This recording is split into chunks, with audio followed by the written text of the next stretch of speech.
Avez-vous déjà eu l'impression d'être piégé dans une situation financière où rien ne semble changer, peu importe vos efforts?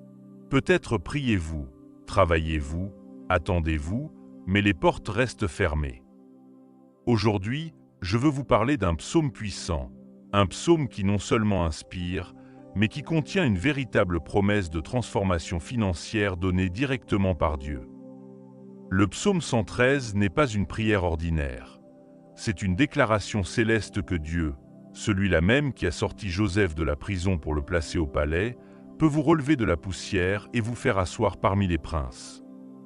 C'est une parole pour ceux qui ont été humiliés, pour ceux qui ont connu la pénurie, pour ceux qui ont besoin d'un miracle. Et si vous êtes ici, ce n'est pas un hasard, c'est votre moment de foi. Si vous croyez que Dieu peut apporter un changement surnaturel à vos finances, écrivez dans les commentaires « Je crois en la provision de Dieu ». Ce n'est pas juste une phrase, c'est un acte de foi, une déclaration spirituelle qui active le ciel en votre faveur. Dieu exalte les humbles, une promesse divine de transformation. Le psaume 113 révèle l'une des vérités les plus puissantes sur le caractère de Dieu. Il exalte les humbles. Nous ne parlons pas d'une métaphore poétique, mais d'une promesse directe. Il relève le pauvre de la poussière et retire le nécessiteux du tas de cendres. Il est fait asseoir avec les princes de son peuple. Ce n'est pas seulement une belle image, c'est une action divine qui s'est produite à maintes reprises dans les Écritures. Nous le voyons chez David, qui a été choisi comme roi alors qu'il gardait encore les moutons. Nous pensons à Esther, une orpheline hébraïque qui est devenue reine de Perse. Nous pensons à Joseph, trahi par ses frères, vendu comme esclave et emprisonné, jusqu'à ce qu'en un seul jour, il soit élevé à la plus haute position d'autorité en Égypte, juste après Pharaon. Dieu n'ignore pas ceux qui ont été humiliés. Il les voit, les appelle et les élève.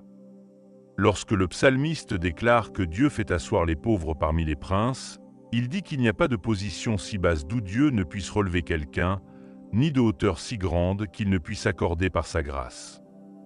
Si vous avez traversé une saison de pénurie, de limitation, en ayant l'impression que personne ne vous voit, aujourd'hui le psaume 113 vous rappelle qu'il y a un Dieu qui non seulement vous voit, mais qui a le pouvoir et le désir de changer complètement votre réalité. Et si vous voulez aller plus loin, je veux partager quelque chose qui a profondément béni de nombreuses personnes. J'ai découvert 10 secrets cachés dans la parole qui révèlent comment Dieu traite la richesse, le but et la provision. En plus de ces principes, j'ai créé un défi éprouvé de 30 jours basé sur les Écritures pour vous guider dans une véritable transformation de votre vie financière. La plupart des gens ne savent pas comment appliquer correctement la Bible dans ce domaine, et c'est pourquoi ils n'avancent pas. Mais lorsque la foi s'unit à la sagesse biblique, les fruits commencent à apparaître. Si vous voulez commencer ce voyage, cliquez sur le premier commentaire épinglé. Vous y trouverez du matériel enrichissant et un cadeau spécial que j'ai préparé pour vous de tout mon cœur. La prière, connecter l'invisible au visible. La prière n'est pas seulement une routine spirituelle. C'est un acte de foi vivante qui relie l'invisible au visible, l'éternel au quotidien. C'est dans la prière que le croyant s'aligne sur la volonté de Dieu et ouvre un espace pour que sa puissance agisse. Jésus lui-même a enseigné que tout ce que nous demandons dans la prière, en croyant, nous le recevrons, et dans les Écritures, nous voyons constamment comment des hommes et des femmes qui priaient avec foi ont expérimenté la provision, la direction et de véritables miracles financiers. Mais il y a quelque chose que nous oublions souvent. Prier n'est pas répéter des mots. Prier, c'est présenter son cœur. C'est faire confiance à la réponse de Dieu avant même de l'avoir. La vraie foi n'attend pas que tout soit résolu pour prier. Elle prie quand tout semble perdu et continue de croire. Lorsque vous vous préparez à prier en vous basant sur le psaume 113, vous ne répétez pas simplement un texte ancien. Vous activez une promesse écrite par l'Esprit de Dieu. Vous déclarez que vous croyez au caractère d'un Dieu qui relève les humbles, qui ouvre des portes là où il n'y en a pas, et qui change les destins en un instant. Par conséquent, Avant de continuer, je veux vous inviter à faire un petit mais puissant acte de foi. Écrivez dès maintenant dans les commentaires « Je crois en la provision de Dieu ». Cette phrase est plus que des mots. C'est une graine de confiance que vous plantez aujourd'hui et que Dieu peut faire grandir. C'est votre façon de dire « Je crois même sans voir ». Je prie parce que je sais que Dieu écoute. Activez la provision de Dieu, votre prière pour une percée financière. Et maintenant, si vous êtes prêts, je veux vous inviter à prier avec moi. Peu importe où vous êtes ou ce que vous vivez. Si vous le pouvez, fermez les yeux, respirez profondément et permettez que ces mots deviennent aussi votre prière. Seigneur, Dieu Tout-Puissant, je viens devant toi avec humilité et espoir. Je sais que tu es le Dieu qui voit les nécessiteux, qui entend les humbles et qui répond avec puissance. Aujourd'hui, je crie à toi pour obtenir direction, provision et miracles financiers. Je reconnais que sans toi, je ne peux rien faire, mais avec toi, tout est possible. Je te demande d'éclairer mon chemin, de briser les chaînes de la pénurie et d'ouvrir les portes qui ont été fermées. Que ta main puissante touche mes finances, transforme ma réalité, non seulement pour mon bien-être, mais pour que ton nom soit glorifié dans tout ce que je fais. Le caractère de Dieu, Jéhovah Jireh, notre pourvoyeur. Dieu ne promet pas seulement de pourvoir. Il le fait parce que cela fait partie de son identité. Dans la Bible, l'un de ses noms est Jéhovah Jireh, ce qui signifie « l'Éternel pourvoira ». Ce n'est pas seulement un beau titre, c'est une révélation profonde du cœur de Dieu. Depuis le début, il s'est montré comme celui qui prend soin, qui anticipe, qui supplée à ce qui manque. Quand Abraham est monté sur la montagne avec son fils Isaac, croyant qu'il devait le sacrifier, il a fait avec douleur mais aussi avec foi. Et au moment où il a levé le couteau, Dieu est intervenu, fournissant un bélier. À ce moment-là, Abraham a dit « Sur la montagne de l'Éternel, il y sera pourvu ». Depuis lors, Jéhovah Jireh est devenu une déclaration éternelle. Dieu voit, Dieu sait et Dieu pourvoit. Et s'il a pourvu sur cette montagne, il peut aussi pourvoir dans votre maison, dans votre entreprise, dans votre besoin actuel. La provision de Dieu n'est pas limitée par l'économie, ni par le pays où vous vivez, ni par votre histoire. Elle est basée sur son caractère fidèle. Il est le même hier, aujourd'hui et éternellement. Si vous avez l'impression d'avoir été seul dans vos luttes financières, aujourd'hui je veux que vous entendiez cette vérité. Vous n'êtes pas abandonné. Le Dieu qui a multiplié l'huile de la veuve, qui a nourri des milliers de personnes avec 5 pains, qui a rempli des filets vides d'une parole, peut aussi remplir votre vie de tout ce dont vous avez besoin. Non seulement d'argent, mais de sagesse, de direction et de paix. Priez avec moi, Seigneur Jéhovah Jireh, je te reconnais comme mon pourvoyeur. Tu es le propriétaire de l'or et de l'argent. Tu es celui qui ouvre des chemins là où il n'y en a pas, qui multiplie le peu et transforme la pénurie en abondance. Aujourd'hui, je place ma confiance en toi, croyant que ta provision viendra au moment parfait. Enseigne-moi à gérer, à semer avec foi, à travailler avec un but et à dépendre de toi en tout. Que je ne manque jamais de ta direction, de ta faveur et de ta paix. Amen. Le pouvoir de la parole déclarée et la prospérité intentionnelle. La parole de Dieu n'est pas une lettre morte. Elle est vivante, efficace et a le pouvoir de transformer les réalités. Quand Dieu parle, les circonstances cèdent. Depuis le commencement, tout a été créé par sa voix, et même aujourd'hui, c'est cette même parole qui soutient l'univers et chaque détail de votre vie. Beaucoup cherchent des signes, mais ignorent les promesses qui ont déjà été déclarées.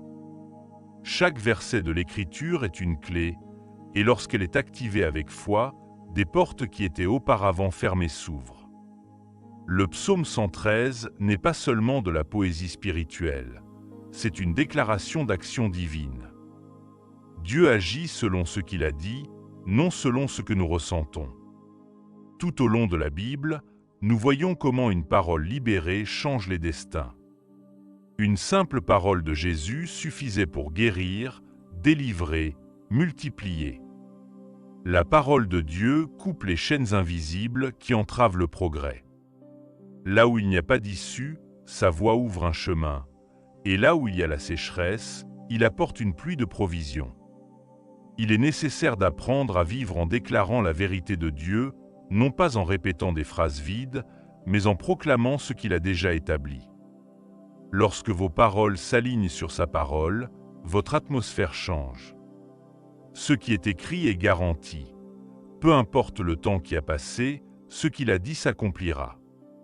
Par conséquent, ne sous-estimez pas le pouvoir de ce que vous déclarez chaque jour. Votre bouche peut être un canal de foi ou un outil de doute.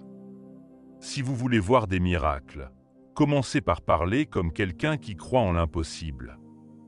La parole est une graine, et lorsqu'elle est plantée avec foi, elle porte toujours ses fruits. Ce qui sort de votre bouche peut préparer le terrain pour le surnaturel.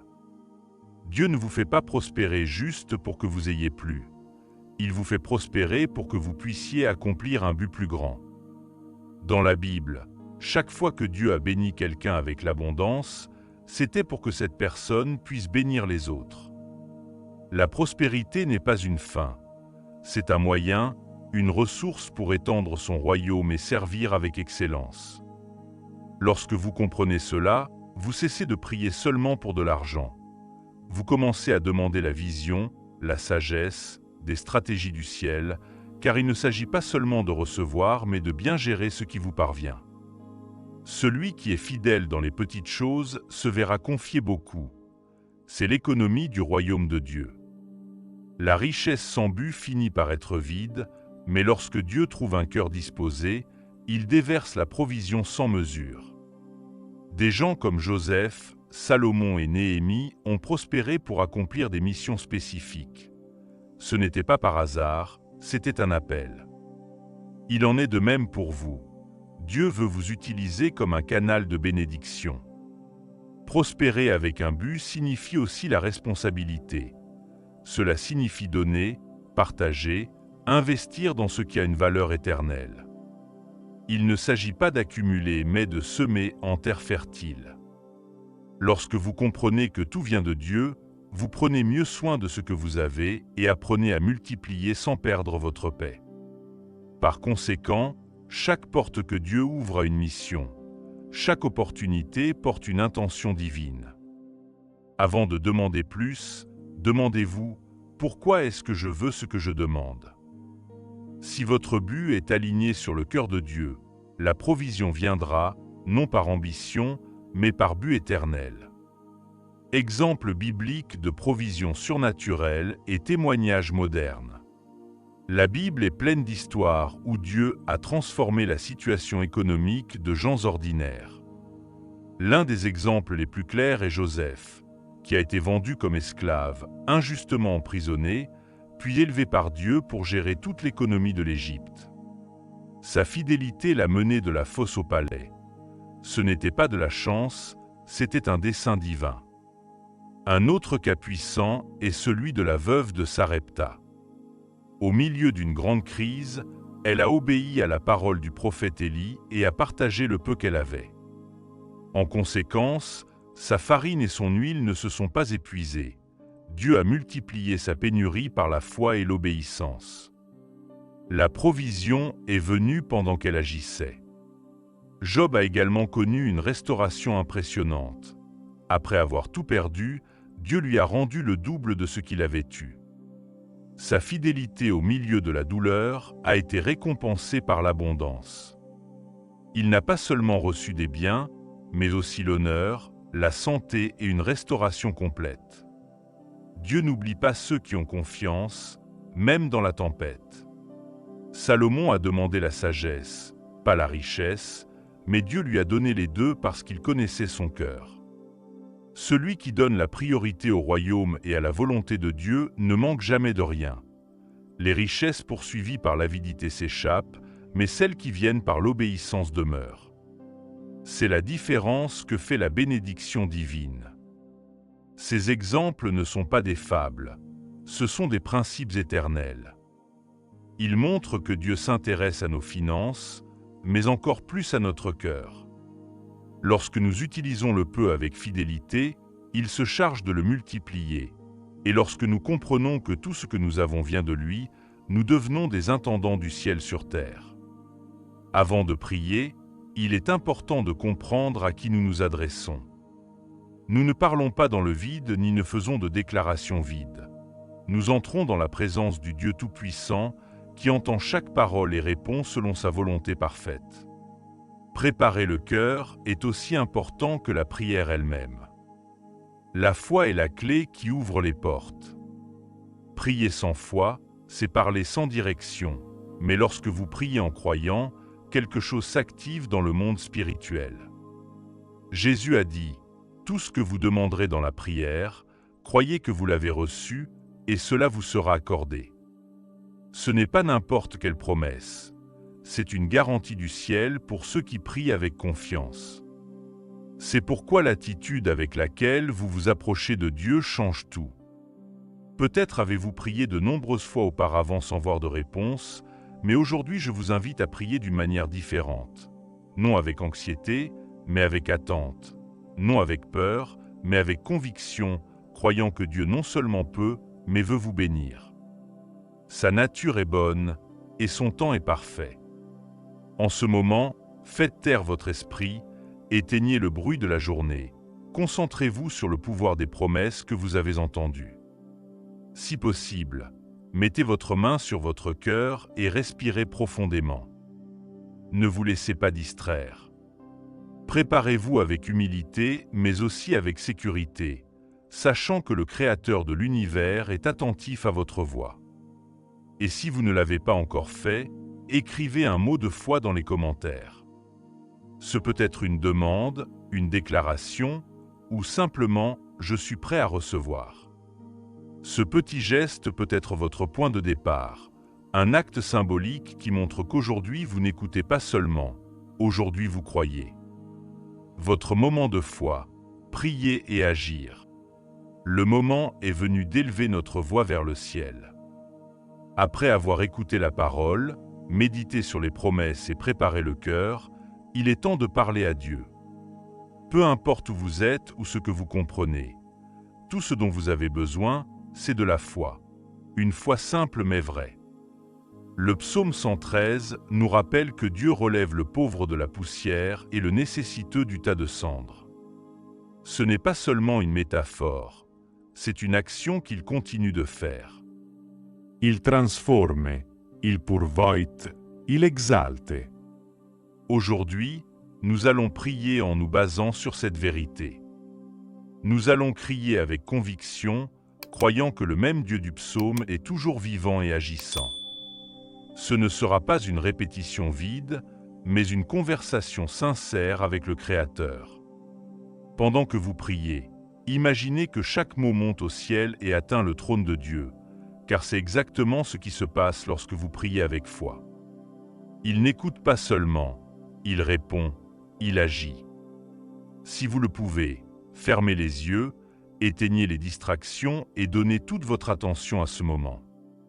Mettez de côté la peur, les doutes, la fatigue. C'est un moment entre vous et Dieu, une occasion d'ouvrir votre cœur, d'exposer vos besoins et de déclarer votre confiance absolue en sa provision. Maintenant, préparez-vous à répéter chaque mot avec moi, non seulement avec votre bouche, mais avec votre âme. Cette prière est basée sur le psaume 113 et d'autres promesses de l'Écriture. C'est un cri de foi, d'abandon et d'attente.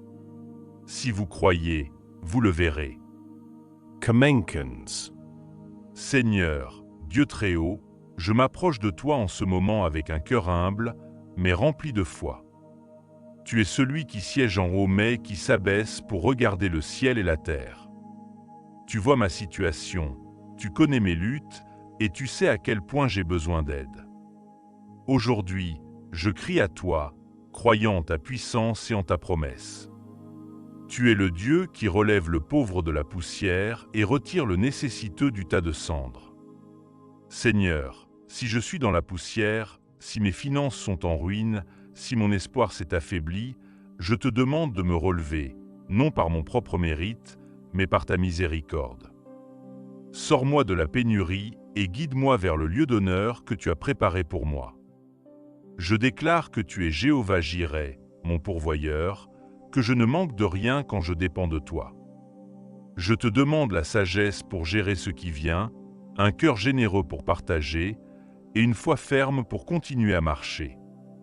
Que les portes fermées s'ouvrent et que les bonnes opportunités me trouvent. Tu sais ce dont j'ai besoin avant même que je le dise. Renouvelle mon esprit, Seigneur, afin que mes pensées soient plus liées par la peur ou la pénurie, mais par la confiance et la vision d'en haut. Donne-moi des idées, une direction, une stratégie. Ouvre mon entendement pour voir des chemins là où d'autres voient des murs, et que chaque décision que je prends soit alignée sur ta volonté parfaite. Merci, Seigneur, de m'entendre. Je sais que je ne parle pas dans le vide. Je parle avec toi, et tu n'écoutes pas seulement, tu réponds. Aujourd'hui, je laisse ce cri entre tes mains et je crois que ta puissance agit dans ma vie. Que ta parole s'accomplisse, que ta promesse s'épanouisse, et que mon histoire soit un témoignage de ta fidélité, au nom de Jésus. Amen. Si vous êtes arrivé jusqu'ici, ce n'est pas par hasard. Dieu vous parle, il touche des domaines profonds de votre vie, et cela pourrait être le début d'une nouvelle saison. N'ignorez pas ce que vous avez ressenti aujourd'hui. Gardez cette parole dans votre cœur et revenez à cette prière chaque fois que vous en aurez besoin. Parfois, une seule graine de foi peut changer tout un destin. Et si vous avez une demande de prière, ne partez pas sans la laisser dans les commentaires. Nous prierons pour vous, croyant avec vous et déclarant que Dieu agira aussi dans votre situation. Vous n'êtes pas seul. Cette communauté est un espace de foi, de soutien et d'espoir. Écrivez votre demande et rejoignez cette chaîne de prière. Croyez ceci, Dieu l'a fait auparavant et il le fera encore. Abraham a été béni en toutes choses. Sa foi lui a été comptée comme justice, et par son obéissance, Dieu a fait de lui le père des multitudes. Là où il y avait la stérilité et la pénurie, la multiplication est venue. Tout a commencé par une promesse et une réponse « Me voici, Seigneur ». C'est ainsi que toute prospérité commence. Salomon n'a pas demandé la richesse, il a demandé la sagesse, et Dieu lui a donné les deux. Son règne a été le plus prospère de l'histoire d'Israël, et même aujourd'hui, on se souvient de lui comme d'un symbole d'abondance et de sagesse divine. Son succès était le résultat d'une prière alignée sur le cœur de Dieu. La veuve de Sarepta préparait son dernier repas, mais en obéissant à la parole du prophète Élie, elle a vu le miracle de la multiplication. Sa farine ne s'est pas épuisée, son huile ne s'est pas tarie, car lorsque quelqu'un agit avec foi au milieu de la pénurie, le ciel répond. Dieu honore les pas courageux. Joseph a été trahi, oublié et emprisonné, mais sa fidélité en secret l'a conduit à gouverner l'Égypte. Dieu a utilisé la douleur comme une plateforme pour le but. Peu importe le temps qui a passé, s'il a promis, il accomplira. Le processus ne nie pas le destin, il ne fait que le préparer. Le peuple d'Israël a traversé la mer à sec, a marché dans le désert, mais n'a jamais manqué de rien. Ils ont mangé du ciel, bu du rocher, vécu une provision surnaturelle jour après jour. Et si Dieu l'a fait avec toute une nation, il peut aussi le faire avec vous, dans votre maison, dans votre histoire. À l'époque moderne, il y a aussi des témoignages vivants. Denzel Washington, l'un des acteurs les plus reconnus au monde, a déclaré publiquement que tout ce qu'il a vient de Dieu. Il prie, déclare sa foi et rend gloire au Christ. Son succès n'est pas seulement du talent, c'est aussi une couverture divine. La chanteuse Katy Perry, avant de s'écarter du chemin, a été élevée dans la foi et a appris à prier. Et à plus d'une occasion, Elle a reconnu que son talent avait été semé par Dieu. Beaucoup commencent avec la foi, mais ceux qui persévèrent prospèrent avec un but. Dieu n'oublie jamais une graine semée avec sincérité. L'homme d'affaires David Green, fondateur de Hobby Lobby, base toutes ses décisions sur des principes bibliques. Il a dit que son entreprise est celle de Dieu et que sa prospérité est une façon de servir. Et il a vu des résultats que le monde ne peut pas expliquer, car lorsque Dieu est le propriétaire, rien ne manque. Même des athlètes comme Kaka, des footballeurs, des artistes et des entrepreneurs ont témoigné de leur foi. Ils ont prospéré parce qu'ils ont publiquement reconnu que sans Dieu, ils ne sont rien, et c'est ce que Dieu honore. Non pas la célébrité, non pas le talent, mais l'humilité qui met tout entre les mains du Seigneur. Et si Dieu l'a fait avec eux, pourquoi pas avec vous? Il ne fait pas de favoritisme. Ce qu'il cherche, c'est la foi, l'obéissance et la volonté de lui rendre gloire.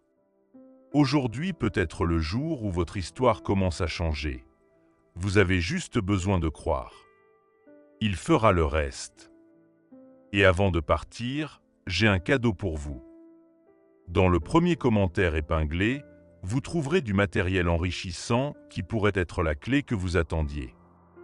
J'y partage 10 secrets cachés dans la Bible qui ont transformé des vies, ainsi qu'un défi éprouvé de 30 jours qui peut vous aider à sortir de la pénurie et à marcher vers le niveau de prospérité que Dieu a préparé pour vous. Mais attention, ce contenu pourrait devenir indisponible à tout moment. Alors allez-y maintenant, cliquez sur le commentaire et commencez ce processus de transformation basé sur la parole. C'est pour ceux qui ont la foi, mais qui sont aussi prêts à agir. Merci d'être ici. Que cette prière vous accompagne, vous fortifie et vous rappelle chaque jour que Dieu ne vous a pas oublié. Ce qu'il a promis, il l'accomplira. Et ce que vous avez semé dans la foi aujourd'hui, vous le verrez bientôt fleurir. À bientôt.